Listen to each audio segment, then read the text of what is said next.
Jalen Brooks quietly stepped into Torque's, the beloved restaurant he had built years ago in the Westwood neighborhood of Los Angeles. No red carpet, no bodyguards, no one shouting, "The star has arrived!" Just a man in a black hoodie and faded jeans, blending in with the evening diners. Tonight, Torque's was packed.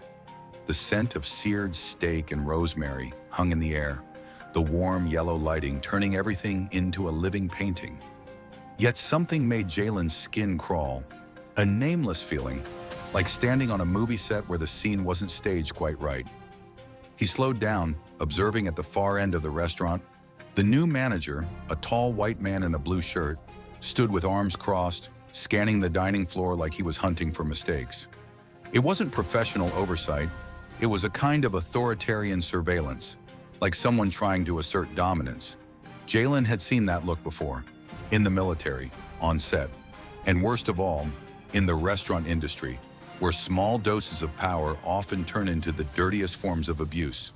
He was about to turn toward the bar when a sound shattered the elegant atmosphere, the muffled sob of someone trying hard not to break. It wasn't a waiter scolded by a customer. It was a cry strangled by fear. He froze. Down the hallway leading to the prep area, the door to the staff break room stood ajar. Flickering fluorescent light spilled out. Jalen walked over silently, his heart pounding. He leaned in and saw a young black woman, still in her Torque's uniform, damp with sweat, clutching the edge of a metal counter. Her face was lowered, tears streaking her brown cheeks. Beside her was a young Asian man, also in uniform, whispering words of comfort so softly they were nearly inaudible. Jalen held his breath. He couldn't step in. Not yet, but he strained to catch every word. "You can't let him keep doing this to you. He doesn't own you, okay?" She choked back a sob. "He said, if I spoke up, I'd never get hired anywhere again. And you know what? People like me, people like us, don't get to make mistakes. People like us." The words hit Jalen like a blade. He'd heard them 1,000 times back when he was just a brown-skinned line cook in New York kitchens, where white workers got promoted to sous chef in 3 months, while he waited 5 years just to be spoken to. He returned to the bar and sat down like any other customer. Outwardly, he sipped cold water. Inwardly, he boiled. The girl wasn't crying from stress. She was terrified of a system that quietly punished people like her, simply for not being white. Jalen recalled what the new manager, the one he'd hired on trial at a business partner's suggestion, had told him over the phone. "Let me tighten up the staff. Things here feel a little too free." Too free? Or were there simply too many people of color working here? Jalen wasn't just listening anymore. He pulled out his phone and accessed the internal system. Kitchen cameras, staff break room footage, and employee clock-in-out data from the past 3 weeks. What he saw made his lips press into a hard line. Over 80% of the schedule changes, hour cuts, and night shifts had affected staff of color. And on one internal report, a hastily scribbled note from the manager read, "Get these quota hires off main shifts unless it's a major event." Quota, a derogatory label for people hired only to fulfill diversity policies. Jalen stood up. He was no longer just a customer. He was the owner, and a man of color who had nearly been crushed by this very kind of prejudice. Before he could gather his thoughts, a young bartender approached. "What can I get you, sir?" Jalen turned, offering a faint smile. "Just a glass of water, no ice." The bartender nodded and walked away, but Jalen had no interest in the water. He was watching. His eyes landed on the person he needed to see. Tyler, the young Asian staffer from the break room. Now back out on the main floor, but clearly shaken. Tightly clenched jaw, eyes avoiding contact, hands slightly trembling as he adjusted his order pad in the apron pocket. He was trying to act normal, but Jalen saw through it. He left his seat and slowly made his way to the staff area, where the young man was stacking glasses on the shelf. "Hey there," Jalen said gently. "Do you have a pen?" Tyler flinched slightly, then turned. Yeah, sure." He fished a pen from his apron and handed it to Jalen. But instead of leaving, Jalen lingered. His eyes flicked to the name tag, Tyler. "That girl earlier, is she your friend? She didn't seem okay." Tyler froze for a second, his hand holding the glass tensed. She's fine, he replied quickly. Too quickly, laced with guarded caution. Jalen kept his voice steady.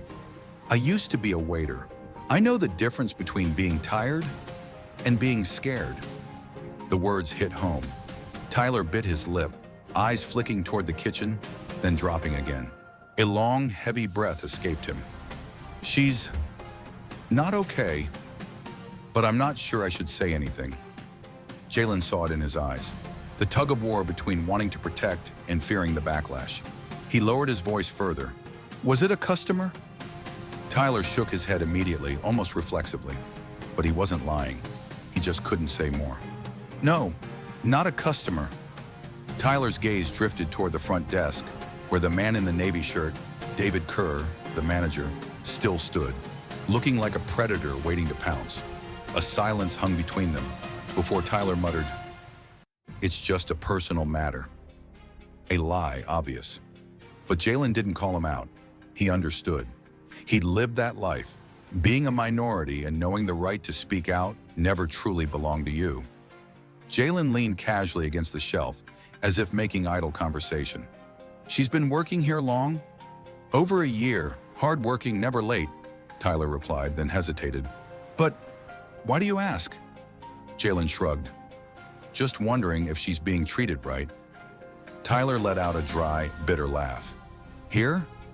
If your skin's not light enough, treated right is just a dream. The words hit Jalen squarely. He straightened, heart aching. Not out of shock, but because it was painfully true. At that moment, the air suddenly turned heavy. Jalen didn't need to turn around to know. David Kerr was approaching. There was no loud sound, but each of his steps seemed to press harder into the tiled floor. People instinctively looked away. Even the clinking of plates and glasses seemed to quiet.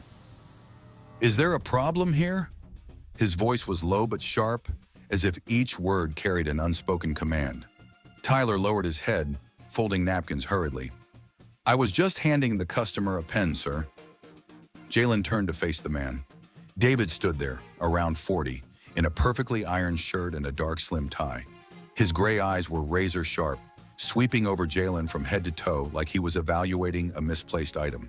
No smile, no apology. David didn't need to ask who the customer was, because in his mind, men of color in hoodies never mattered. On his name tag, David Kerr. Jalen locked the name in his mind, every letter, as if he were adding a new villain to a list he planned to deal with very soon. How can I assist you? Kerr asked, his tone polite on the surface, but every syllable frosted with condescension. Jalen kept his relaxed smile. Just borrowing a pen. Tyler was kind enough to help. Very courteous. Kerr gave a small nod. His gaze never left Jalen. Good, he replied, then suddenly clapped Tyler on the shoulder. Just a bit too hard. You know where your focus should be, right? Tyler nodded quickly, lips pressed tight. Yes, sir. Jalen didn't respond, but his jaw clenched slightly, a subtle sign of the fury simmering just beneath. Not yet.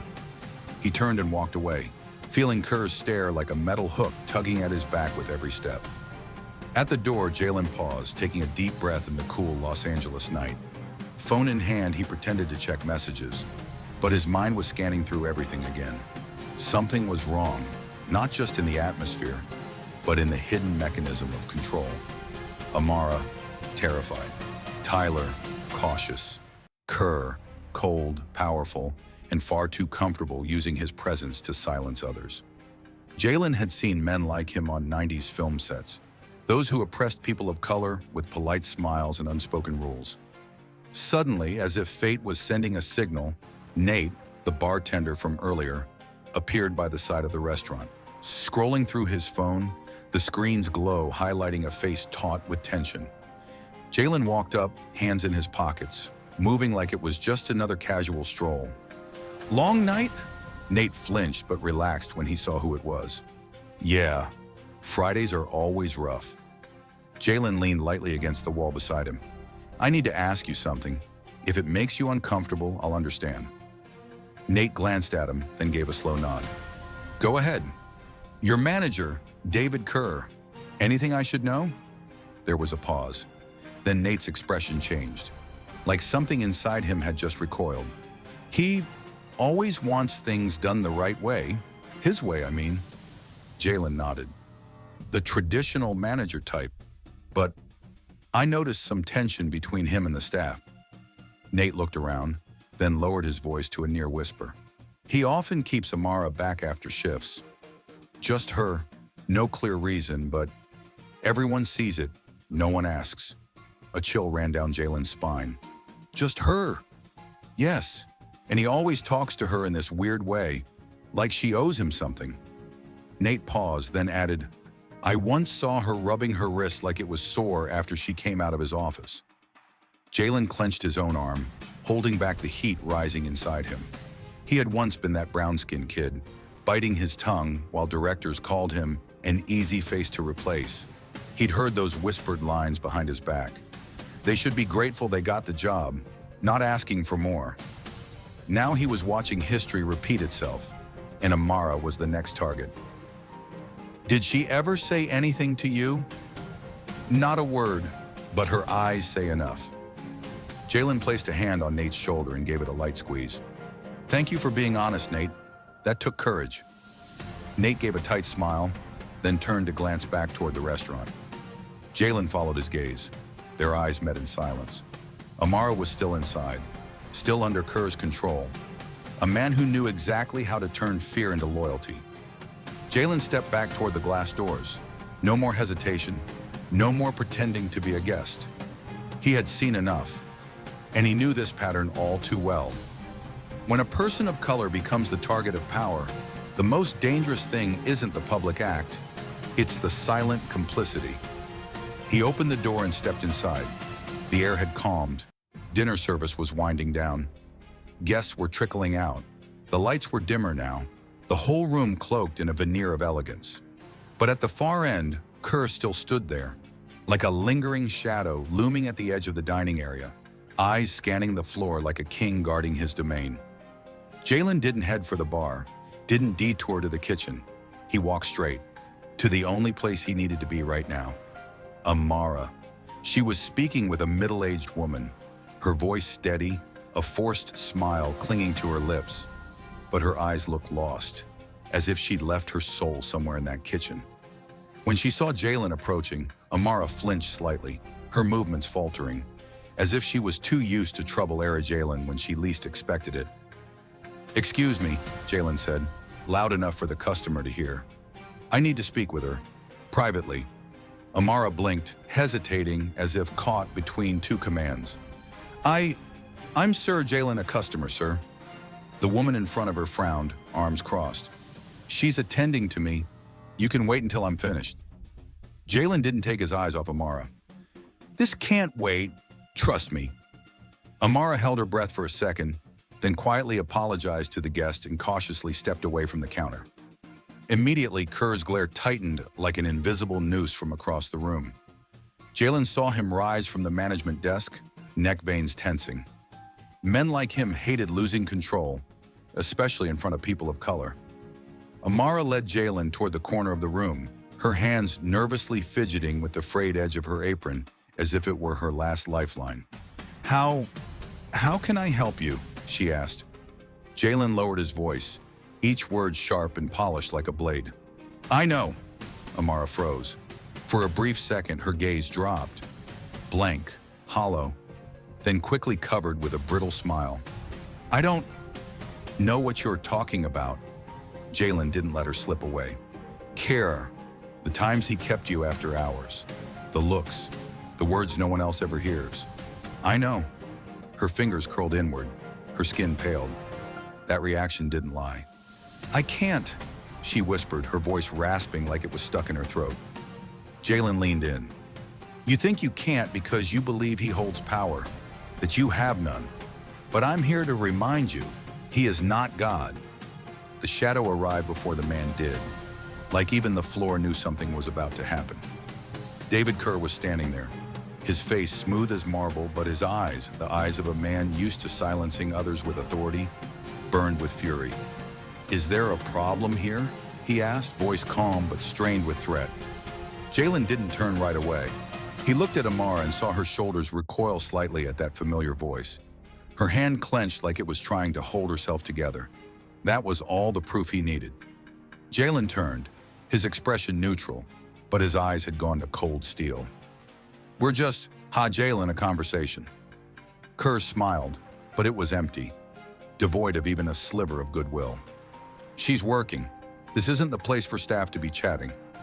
Jalen noticed how Amara flinched at the word staff, emphasized just enough to remind her she was beneath him, and he was absolute power. He couldn't hold back anymore. His posture shifted, no longer a customer, but the owner standing up in the middle of a reckoning. "Actually," Jalen said, his tone smooth as a knife sliding over glass, "I think it's time we had a talk. Right. Now." Kerr's smile froze, a twitch at the corner of his mouth. "I'm sorry, what did you say?" Jalen reached into his coat pocket and pulled out his wallet. He flipped it open. The ownership documents of Torque's Restaurant Group shimmered under the lights. Amara's eyes went wide. Her hands dropped. Staff around them stopped breathing. Guests started to turn and look. A few raised fingers to hush their friends. Kerr couldn't even blink. "Mr. Brooks, I didn't know." Jalen cut him off, voice harder now. "Exactly. You didn't know. And that's the part I cannot accept." He turned to Amara, his tone softening. "You're safe now." Amara looked as though she'd just stepped out of the shadows, trembling, but standing taller. Something flickered in her eyes. Faith, hope, maybe even freedom. Kerr swallowed hard. "There must be some misunderstanding. I can explain." Jalen stepped closer, each footfall dry Jalen deeper into the swamp of crumbling power beneath Kerr's feet. "Office, now!" His voice was calm, like a general issuing an order. No shouting, just clarity, unquestionable. Kerr stiffened, then turned and walked away like a prisoner. No cuffs, but fully caught. Jalen turned to Amara. "Stay here, it won't take long." She gave a small nod, eyes still locked on him. Less afraid now, but flooded with things she hadn't yet found words for. When the office door shut, Kerr tried to sound cordial. "I really didn't expect you to come in tonight. I should have known."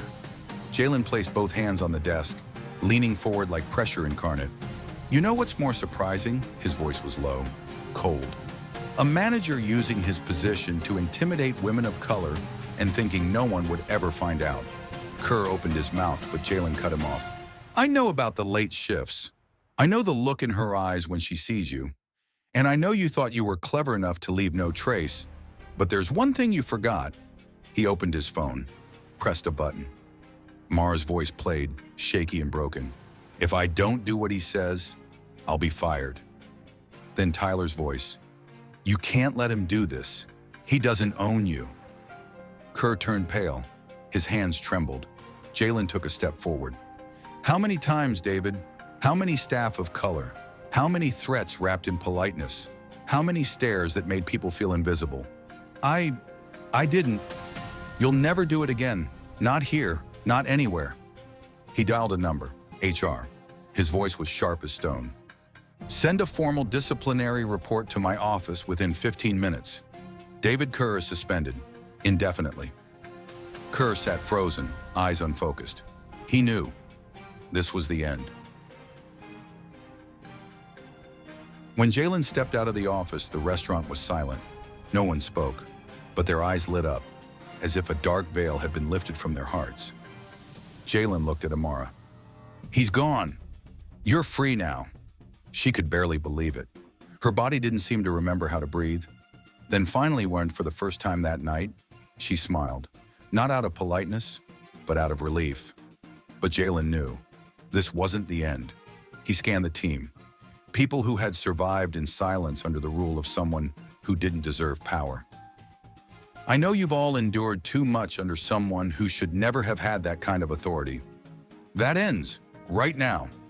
Amara wiped her tears, voice shaky. "So, what happens next?" Jalen smiled, not with pity, but with a spark of something empowering. "You tell me. You speak first." Amara blinked, stunned. No one had ever asked her that. For the first time in over a year, she felt something rare for people like her. A voice. She turned to Tyler, still stunned, then looked at Nate, who gave a small nod, his eyes saying, "You've got this." The room seemed to hold its breath, waiting for her. She knew that silence now would only serve silence everywhere else. She drew in a deep breath, loud and clear in the still air. "I just want one thing. That no one should ever feel small and powerless like that again. Not here, not anywhere." Jalen nodded slowly, "And I promise they won't." He turned to the group. "From this moment on, all operations in this restaurant will be directly overseen by my office. But I'm not just replacing Kerr. I'm changing the system that allowed someone like him to thrive for so long." The air felt heavier, not with fear, but with the weight of truth being spoken aloud. Tyler stepped forward, voice low but clear. "If I may, I don't want to cause trouble, but Kerr, he wasn't the only problem." Jalen turned, eyes sharp as a glass cutter. "Go on." Tyler hesitated, then spoke. "The culture here, it wasn't built by one man. The way people look away, the way minority staff get shifted around, hours cut without reason, that started before Kerr ever showed up. We've just gotten used to staying quiet to keep our jobs." Nate nodded, emboldened. "Here, saying the wrong thing can cost you your shift. And for people like us, without connections, without white skin to feel safe, this job is everything." Amara lowered her head, eyes glistening. "I've wanted to quit so many times, but I was scared. I thought maybe what I was going through was just normal for someone like me." Jalen clenched his jaw, not in anger, but in sorrow. Because what they were saying was true, not just for Torx, but for countless places he had seen. "No," he said, voice like granite, "that is not normal. And from today, it will no longer be acceptable." They looked at him, not just as a business owner, but as a leader. "I don't just want to fix a restaurant. I want to build a place where people of color, immigrants, those without privilege, can work without fear of being threatened. And I'll need your help. Help me rebuild trust brick by brick. That means transparency, respect, and above all, if something's wrong, speak up, never stay silent." Amara looked at him. She was still afraid, but for the first time in so long, fear no longer controlled her. "And if we speak up, will someone actually listen?" Jalen didn't answer right away. He stepped forward, looked her in the eye. "I'll be the first to listen." She stared at him for a long moment, and finally, she nodded. For the first time that night, she didn't just hope, she believed. About an hour later, Jalen sat alone in his car, the light from the restaurant spilling out through the windshield. He watched each staff member leave, not in a hurry, not in secret, no longer with their heads down like before. Amara stepped out with Tyler and Nate. They were chatting, smiling softly. There was light in their eyes again. Not careless, not defiant, just human. Jalen exhaled slowly. He ran a hand down his face, wiping away the exhaustion that had built up over the long night. Just a restaurant, just a manager, just one night. But he knew this was the true face of a much bigger problem. How many other places were there where people like Amara were still being silenced? How many times had he been told things were stable, when underneath fear was the only language still allowed to speak? Being an owner wasn't just about checking spreadsheets or counting profits. Being an owner meant choosing to stand with those most vulnerable. And tonight, Jalen remembered why he had started this journey in the first place. Not to open more restaurants, but to redefine what power really meant. Not to control, but to protect. Power isn't meant to stay silent in the face of injustice. It exists to break that silence for those who cannot speak.